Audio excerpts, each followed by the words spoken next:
अच्छा, इसमें दो तीन बातें मैं कहना चाहूँगा कि इसे हम न्यूरोटिक बिहेवियर कहते हैं, यानी दुनिया को वैसा चाहना जैसा कि दुनिया नहीं है।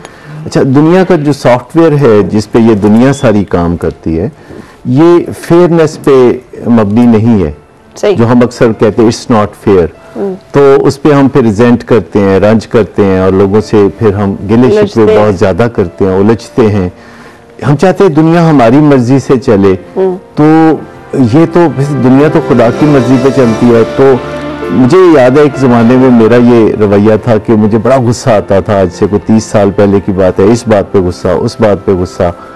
तो मुझे याद है फिर मैंने एक अपना कप चाय का मैंने रखा जिसके ऊपर लिखा हुआ था नॉट गॉड। तो सुबह उठ के मैं उस पर चाय पीता था और उस पर लिखा होता था नॉट गॉड, कि मतलब मैं खुदा नहीं हूँ। और ये याद जब मैं कर लेता था कि कभी मेरी बात मानी जाएगी, कभी नहीं मानी जाएगी, तो फिर रंज का सवाल ही पैदा नहीं होता। ये दुनिया का जो सॉफ्टवेयर है, जैसे मैंने पहले भी अर्ज किया कि ये फेयरनेस पे नहीं है। यहाँ बड़ी मछली छोटी मछली को खा जाती है। हम दुनिया के तमाम जो लवाजमात है खाने पीने के, उसमें गोश्त कितना खाते हैं, ये फेयर तो नहीं है। फिर जलजले, सैलाब, बीमारियां, ये कुछ भी फेयर नहीं लगता। हमें समझ लेना चाहिए कि ये दुनिया का जो सॉफ्टवेयर है ये फेयरनेस पे मबनी नहीं है, पर हमारी जिम्मेदारी है कि इसको फेयर बनाने की कोशिश करें। तो अगर उनकी समझ इतना काम नहीं कर रही तो अब ये बेचारी क्या करें, ये कैसे डील? मैं उस तरफ भी आता हूँ कि एक तो हम इसे दुनिया को फेयर बनाने की कोशिशें करना हमारी जो है जिम्मेदारी है, और इन कोशिशों की बुनियाद पर आगे हमें अजर मिलेगा।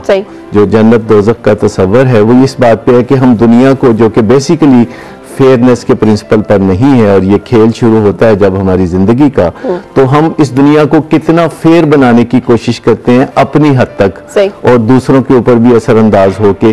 तो ये हमारा एक तरह से वो सिलेबस है जिस पे हम काम करते हैं, और इसके नताइज की बुनियाद पर हमें आगे अजर या सजा मिलती है।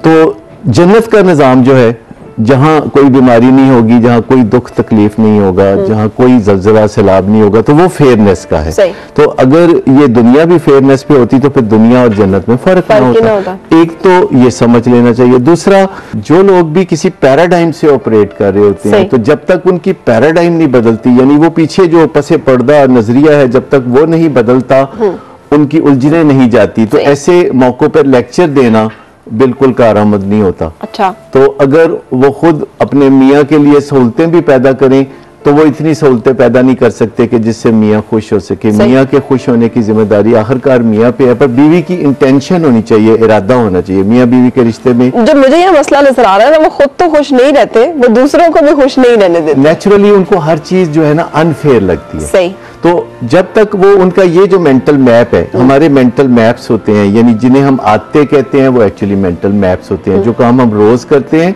हमारा दिमाग समझ लेता है कि ये काम रोज करने का है, तो इसको ऑटोमेटिक बना दिया जाए, रिफ्लेक्सेस में आ जाता है। तो बाज़ औक़ात हमें पता भी नहीं होता हम काम करते। जैसे घर में हम ताला लगा के बाहर निकले, सड़क पे आके ख्याल आता है कि क्या मैंने ताला लगाया था, फिर वापस आके चेक करना, क्योंकि वो हम अनकॉन्शियसली वो काम कर रहे होते हैं। ऐसे बहुत से काम कर रहे होते हैं, फिर कई दफा हमें वहम होता है कि वो काम हमने नहीं किया। तो ये जो आदतें होती हैं, जो मेंटल मैप्स होते हैं, ये लेक्चर से या वाज और नसीहत से ठीक नहीं होते, ये डराने से भी ठीक नहीं होते, ये धमकियों से भी ठीक नहीं होते। ये मेंटल मैप्स को बदलना पड़ेगा, उल्टा करना पड़ेगा। अब वो खुद कुछ करना नहीं चाह रहे, ये कैसे बदल लेंगे? देखिए, इनको बदलने के लिए कोई जोर आजमाई करने की जरूरत नहीं है। सही। इनको ऐसे सवाल करने की जरूरत है जिस पे उन पर रोशनी का